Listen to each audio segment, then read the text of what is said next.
మీ car కి best ceramic coating premier care అపెక్సర్ car detailing studio for contact.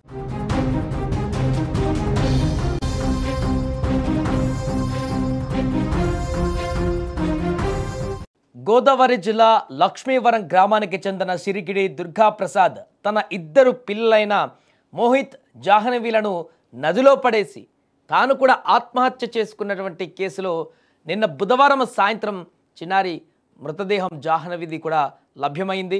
మొన్ననే తండ్రి దుర్గాప్రసాద్ కొడుకు మోహిత్ మృతదేహాలు దొరికాయి. కానీ నిన్న కూతురు జాహ్నవి మృతదేహం కూడా లభ్యం కావడంతో కుటుంబ సభ్యులంతా కూడా ఒక్కసారిగా శోకసంద్రంలో మునిగిపోయారు. అయితే దుర్గాప్రసాద్ ఇంతటి దారుణమైనటువంటి నిర్ణయం ఎందుకు తీసుకోవాల్సి వచ్చింది అనే ప్రశ్న ఇప్పుడు సర్వత్రా వినిపిస్తోంది. ఈ ఘటన వెనుక భార్యాభర్తల మధ్య రోజు జరిగే గొడవలే ప్రధాన కారణమై ఉండవచ్చని కూడా పోలీసులు స్థానికులు బలంగా అనుమానిస్తున్నారు. భార్యాభర్తల మధ్య తలెత్తిన గొడవల కారణంగానే దుర్గాప్రసాద్ మాట పెరిగి ఆవేశానికి లోనై ఉంటాడని కూడా పోలీసులు అనుమానిస్తున్నారు. ఈ గొడవలలో భాగంగానే అతను తన పిల్లలని గోదావరి నదిలో పడేసి ఆ తర్వాత తాను కూడా ఆత్మహత్య చేసుకున్నాడని కూడా అంచనా వేస్తున్నారు ప్రాథమికంగా. మరొక వైపు ఒకేసారి 3 మృతదేహాలు లక్ష్మీవరంలోని ఇంటికి చేరడంతో బంధువులు కుటుంబ సభ్యుల రోదనలు మిన్నంటాయి. భార్య నాగవేణి గుండెల విసేలా రోధించడం స్థానికులను కూడా కంటతడి పెట్టించింది. భర్త పిల్లలు తనను అన్యాయం చేసి వెళ్ళిపోయారంటూ ఆమె విలపించడం అక్కడి వాతావరణాన్ని మరింత విషాదంగా మార్చింది. పోస్టుమార్టం అనంతరం మృతదేహాలను బంధువులకు అప్పగించారు. అనంతరం స్వగ్రామంలోనే అంత్యక్రియలు నిర్వహించారు. మృతుల్లో మోహిత్ 8వ తరగతి చదువుతున్నాడు అబ్బాయి, జాహ్నవి 4వ తరగతి చదువుతుంది. ఇక చిన్న వయసులోనే ఈ చిన్నారులు కుటుంబ కలహాల కారణంగా ప్రాణాలు కోల్పోవడం అనేది అత్యంత విషాదకరంగా మారింది.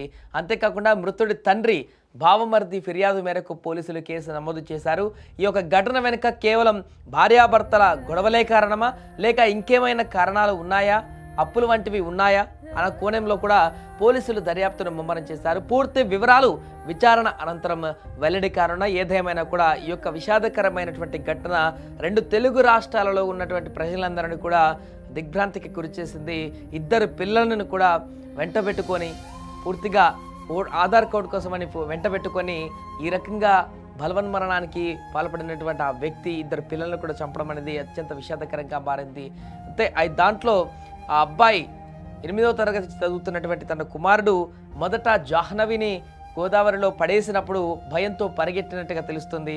ఆ బ్రిడ్జ్ పై నుంచి డాడీ వదులు అంటూ పరిగెత్తినట్టుగా తెలుస్తుంది. ఈ పరిగెడుతున్నటువంటి సందర్భంలో కూడా అతను వెంబడించి మరి తన కొడుకుని వెంబడించి మరి పట్టుకొని ఆ తర్వాత ఆ యొక్క బ్రిడ్జి నుంచి నదిలోకి పడేసినట్టుగా అక్కడ అటువైపు వెళ్తున్నటువంటి ఆటో డ్రైవర్ ఒకళ్ళు చూసి చెప్పినట్టుగా మనకు కనపడుతుంది. ఏదేమైనా కూడా ఒక తండ్రి ఇంత దారుణమైనటువంటి ఘటనకు పాల్పడతాడా? ఇద్దరు పిల్లలని, తన కన్న పిల్లలని ఈ రకంగా చంపి తాను కూడా బలవన్మరణానికి పాల్పడడం అనేది ఒక్కసారిగా తీవ్ర విషాదాన్ని మిగిల్చడమే కాదు, చాలామంది అక్కడ ఉన్నటువంటి స్థానికులను కూడా ఒక్కసారిగా కొంత భయభ్రాంతులకి గురి చేసింది. ఏంటి ఈ రోజుల్లో ఇలా అయిపోతున్నారు తల్లిదండ్రులు?